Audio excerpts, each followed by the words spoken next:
दोस्तों नमस्कार। जैसे कि मैंने कल आपके साथ में सी प्रोग्रामिंग सीरीज की 2 वीडियोस आपके साथ शेयर करी थी और आप लोगों को काफ़ी अच्छा रिएक्शन उस पे आए। तो मैं एक नया वीडियो आपके पास लेकर आ रहा हूँ और मैंने कल उन वीडियोस में एक फाउंडेशनल सी लैंग्वेज को शुरुआत में सीखने के लिए हमें क्या क्या चाहिए, क्या क्या रिक्वायरमेंट हमारे पास होती है, वो मैंने उन वीडियोज़ में शेयर किया था। अब मैं आपके पास लाने वाला हूँ बहुत ही लैंग्वेज में कॉमन पार्ट होता है जैसे हम कहते हैं ऑपरेटर्स। ऑपरेटर्स जैसे कि आपको पता है कि ऑपरेटर्स बहुत ही वाइटल रोल प्ले करते हैं किसी भी प्रोग्रामिंग लैंग्वेज में और इनकी इंपॉर्टेंस क्या है, कैसे हम इनको यूज करते हैं, किस तरह के ऑपरेटर्स हमारे पास में होते हैं सी या किसी भी प्रोग्रामिंग लैंग्वेज में। तो मैं आज वो सारी चीज़ें आप लोगों के साथ में शेयर करने जा रहा हूँ।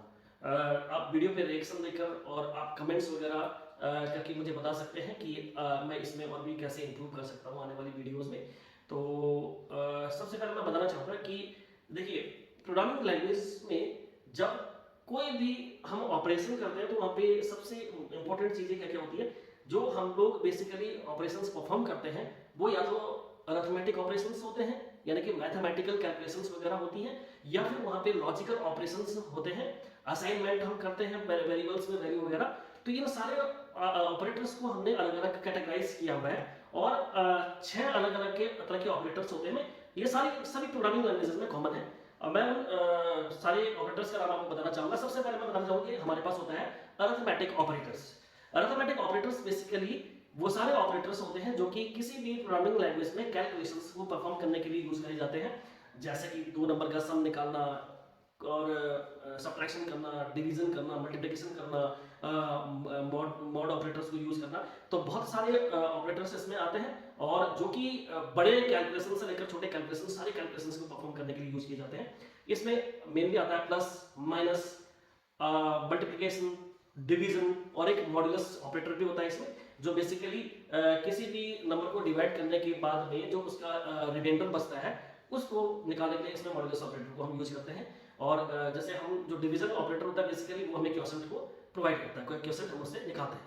तो ये सारे ऑपरेटर्स बेसिकली यूज करे जाते हैं एज ए अरिथमेटिक ऑपरेटर। उसके बाद में हमारे पास में आते हैं रिलेशनल ऑपरेटर्स।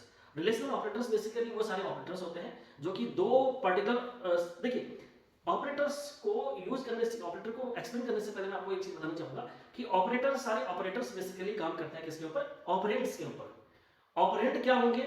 बहुत सरल लैंग्वेज में आपको बता दूं कि ऑपरेंड्स बेसिकली वेरिएबल्स, यानी कि जिन वेरिएबल्स में हमने वैल्यू को असाइन करा हुआ है उन्हीं को हम ऑपरेंड कहते हैं प्रोग्रामिंग लैंग्वेज की भाषा में। जैसे हमारे पास में ए में 10 value, A is equal to 10 मैंने करा, बी इज इक्वल टू 10 मैंने करा। इन दोनों अलग अलग वेरिएबल में मैंने 2 वैल्यूज को असाइन किया, इनको सम करना है और उनका रिजल्ट मुझे सी में डालना है। तो C is equal to A plus B मैं करूंगा। अब देखिए यहाँ C is equal to A plus B जो हमारे पास में पूरा एक इक्वेशन है, इसमें जो बीच में एक इक्वल साइन आ रहा है, ये इक्वल साइन बेसिकली ये भी एक ऑपरेटर है और प्लस जो साइन है वो भी क्या है? एक ऑपरेटर है। लेकिन यहाँ पे जो ए, बी और सी जो है वो क्या है? ऑपरेंड्स होते हैं। ठीक है जी? तो आप कंफ्यूज मत होना, ऑपरेंड्स बेसिकली वो सारी वेरिएबल्स होते हैं जिनमें हम अपने प्रोग्राम को एग्जीक्यूट करते टाइम डेटा को स्टोर करके रखते हैं। ठीक है जी? तो अभी मैंने आपको बताया कि अरिथमेटिक ऑपरेटर्स क्या होते हैं और अब मैं आता हूँ रिलेशनल ऑपरेटर्स पे। रिलेशनल ऑपरेटर्स बेसिकली जो कि 2 नंबर्स के बीच में रिलेशन को एस्टेब्लिश करते हैं वो रिलेशनल ऑपरेटर्स में आते हैं। और रिलेशनल ऑपरेटर बेसिकली आपके, जैसे हमारे पास में ग्रेटर देन साइन होता है, greater than, equal to, less than equal to और double equal to, not equal to. ये बेसिकली क्या होते हैं? 2 नंबर के बीच में कंपैरिजन करने के लिए यूज करे जाते हैं। तो इसलिए हम इनको क्या करते हैं? रिलेशनल ऑपरेटर वगैरह कैटेगराइज करते हैं इनको एज अ रिलेशनल ऑपरेटर। उसके बाद में हमारे पास में आप आते हैं logical operators. Logical operators basically जो कि लॉजिकल रिलेशन एस्टेब्लिश करते हैं 2 ऑपरेंड के बीच में। लॉजिकल रिलेशंस का मतलब होता है साहब कि जैसे अगर मैं चाह रहा हूं कि मैं 2 अलग अलग ऑपरेशंस को कंबाइन करना चाह रहा हूं, तो यहाँ पे लॉजिकल ऑपरेशन का यूज होगा। जैसे मैंने कहा कि a is greater than equal to 10, या एक सिंपल इक्वेशन आपके साथ बताना चाहूंगा कि a इज ग्रेटर, सपोज हमारे पास में 3 ऑपरेंड है a b c। In 3 operands में मैंने वैल्यू रखी है, a में 10, b में 20 और c 30 है। ठीक है जी? a 10, b 20, c 30 है। अब मुझे चेक करना है कि इन तीनों नंबर में से सबसे बड़ा नंबर कौन सा है। अभी आप कहेंगे कि तो बहुत ही सिंपल है, c सबसे बड़ा है। लेकिन जब हम कभी इसको प्रोग्रामेटिकली कहीं पे इसको हम एस्टेब्लिश करना चाहें, किसी प्रोग्राम में हम इसको लिखना चाहें जहां पे कि अनप्रेडिक्टेबल वैल्यू आने वाली है, यानी कि जहां पे यूजर से हम वैल्यू एक्सेप्ट करेंगे, तो वहां पे कैसे होगा फिर? तो इसके लिए प्रोग्रामिंग स्टेटमेंट कैसे लिखी जाएगी? If A is greater than B, फिर वहां पे लॉजिकल ऑपरेटर्स आ जाते हैं बीच में, जैसे and A is greater than equal to C. समझ आ गया होगा आपको कि ए को मैं कंपेयर कर रहा हूं, A is greater than equal to B और A is greater than equal to C. तो इसका मतलब कि हम ए को कंपेयर कर रहे हैं कि क्या ए इनमें से सबसे बड़ा है। तो लॉजिकल ऑपरेटर्स बेसिकली क्या करते हैं, रिलेशन को एस्टेब्लिश करते हैं। कोई दिक्कत नहीं, अगर अभी आपको समझ नहीं आ रहा तो जब प्रैक्टिकली इन सारी चीजों को आपको करके दिखाऊंगा तो ये आपको बहुत आसानी से समझ में आने वाले हैं, क्योंकि अभी सारी चीजें थ्योरेटिकली जो मैं आपको समझाने वाला हूँ, थ्योरेटिकली मैं क्यों आपसे चीजें अभी बता रहा हूँ, वो आपके नॉलेज के लिए बता रहा हूँ कि बेसिकली ऑपरेटर्स होते क्या है और किस तरह की कितने कैटेगरी इसमें ऑपरेटर्स की होती है। उसके बाद अगर हम आए तो एक ऑपरेटर होता है bit wise operators. Bit wise operator को थोड़ा समझने के लिए आपको बिट्स और बाइट्स की नॉलेज होनी बहुत जरूरी है।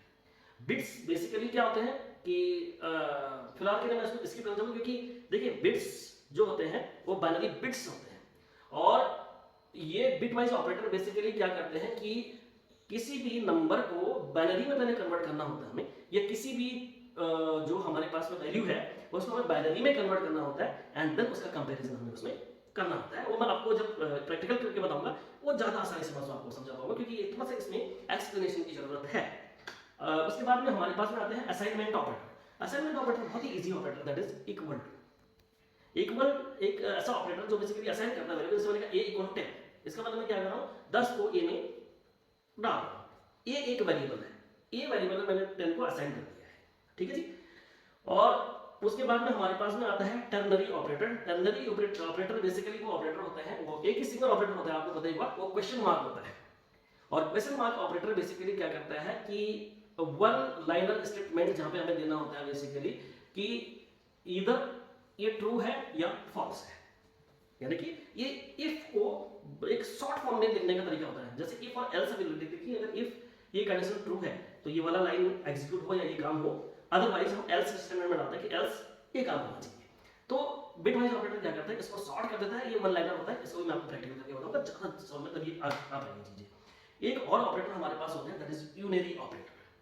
यूनरी ऑपरेटर बेसिकली दो ही ऑपरेटर होते हैं, प्लस प्लस और माइनस माइनस, इन्हें हम इंक्रीमेंट और डिक्रीमेंट ऑपरेटर भी कहते हैं। और ये ऑपरेटर बेसिकली एक सिंगल ऑपरेटर के साथ में काम करते हैं। लेकिन मैं आपको बता दूं कि बाइनरी ऑपरेटर में, सॉरी अरिथमेटिक ऑपरेटर में भी दो ऑपरेटर ऐसे होते हैं, दो ऑपरेटर इस तरह से काम करते हैं कि वो यूनरी का काम करते हैं, जैसे प्लस और माइनस।